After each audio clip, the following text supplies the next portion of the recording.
29. žitvar 2024. gospodova leta. Zevs v zámok od Bochovič. Prekrásne. Výchov granát. Originál.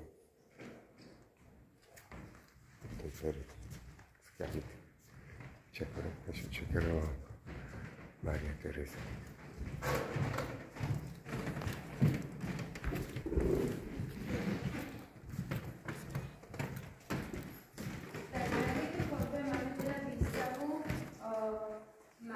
Mesta Holíč a všetkých jeho pamiatok, ale dominantou je teda Holíčský zámok. Holíčský zámok bol pôvodne postavený do tvaru štvorca, ale František Štefán Lotrísky sa rozhodol, že teda prednú časť zbúra, čím vzniklo toto čestné nádvorie.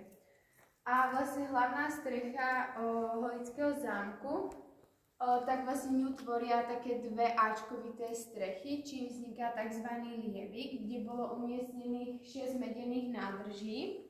A vlastne do týchto nádrží sa zachytávala dažďová voda, ktorá sa neskôr využívala na rôzne účely, napríklad polievanie rastlín a podobných vecí. A ďalej tu máme teda ešte aj pamiatky Večerný mlyn, rozhľadňa na hrebení, Loretánska kaplnka, kaplnka svätého Floriána a taktiež je tu teda aj pamiatka z mesta Kopčian a to je teda Žrevčín.